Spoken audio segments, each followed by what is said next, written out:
ईश्वर ने हमारे भाग्य में जो लिखा है उसे हमसे कोई नहीं छीन सकता, लेकिन अगर हमें अपने ईश्वर पर सच्चा भरोसा है तो हमें वो भी मिल सकता है जो हमारे भाग्य में नहीं लिखा होता। इस पूरे ब्रह्मांड में ऐसी कोई ताकत नहीं जो इंसान की इच्छाओं की पूर्ति कर सके, क्योंकि इंसान की इच्छाएं एक समुद्र के समान होती हैं जिसे कभी भी भरा नहीं जा सकता।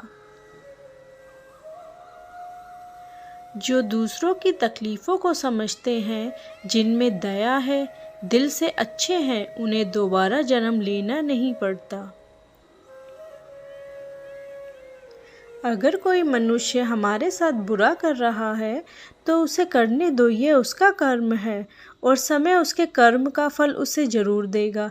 लेकिन हमें कभी भी किसी के साथ बुरा नहीं करना चाहिए, क्योंकि यही हमारा धर्म है। जो हुआ वह अच्छा हुआ, जो हो रहा है वह अच्छा हो रहा है, जो होगा वह भी अच्छा ही होगा। तुम भूत का पश्चाताप ना करो, भविष्य की चिंता ना करो, वर्तमान में जियो।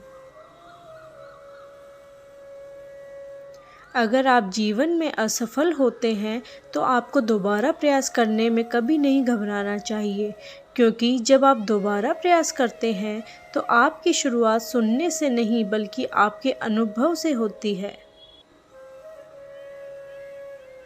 मनुष्य अपने सच्चे हृदय से जो दान दे सकता है वह अपने हाथों से नहीं दे सकता, और मौन रहकर हम जो कह सकते हैं वह हम अपने शब्दों से नहीं कह सकते।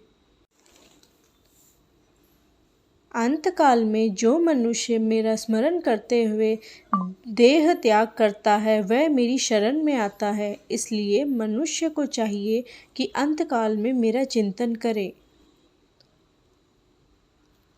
श्री कृष्ण जी कहते हैं, जिस व्यक्ति को आपकी कद्र नहीं, उसके साथ खड़े रहने से अच्छा है आप अकेले रहें। मनुष्य के अपने लोगों की परख कठिन परिस्थितियों में की जाती है। उसी दौरान उसे ज्ञात होता है कि कौन उसका अपना है और कौन पराया। जिस प्रकार कार्य की सफलता के लिए सकारात्मक सोच की आवश्यकता होती है, उसी प्रकार आपके आसपास सकारात्मक व्यक्तियों का होना भी आवश्यक है। क्रोध से भ्रम पैदा होता है, भ्रम से बुद्धि व्यग्र होती है, जब बुद्धि व्यग्र होती है तब तर्क नष्ट हो जाता है, जब तर्क नष्ट हो जाता है तब व्यक्ति का पतन हो जाता है। उससे मत डरो जो वास्तविक नहीं है, ना कभी था ना कभी होगा। जो वास्तविक है वो हमेशा था और उसे कभी नष्ट नहीं किया जा सकता। जन्म लेने वाले के लिए मृत्यु उतनी ही निश्चित है जितना कि मृत्यु होने वाले के लिए जन्म लेना। इसलिए जो अपरिहार्य है उस पर शोक मत करो।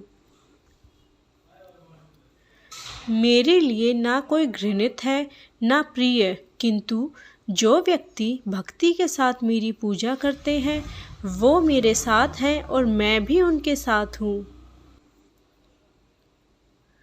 बुरे कर्म करने वाले सबसे नीच व्यक्ति जो राक्षसी प्रवृत्तियों से जुड़े हुए हैं और उनकी बुद्धि माया ने हर ली है, वो मेरी पूजा या मुझे पाने का प्रयास नहीं करते।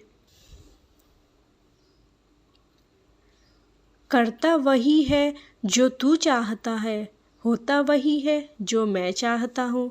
तू वही कर जो मैं चाहता हूँ, फिर होगा वही जो तू चाहता है। हद से ज़्यादा सीधा साधा होना भी ठीक नहीं, क्योंकि जंगल में सबसे पहले सीधे पेड़ों को काटा जाता है। आत्मा को शस्त्र नहीं काट सकता, अग्नि नहीं जला सकती, जल नहीं बुझा सकता, वायु नहीं सुखा सकती। मुझे जानने का केवल एक ही तरीका है, मेरी भक्ति। मुझे बुद्धि द्वारा कोई न जान सकता है न समझ सकता है। जीवन में आधे दुख इस कारण जन्म लेते हैं क्योंकि उनसे आशाएं बड़ी होती हैं। इन आशाओं का त्याग करके देखो, जीवन में सुख ही सुख है।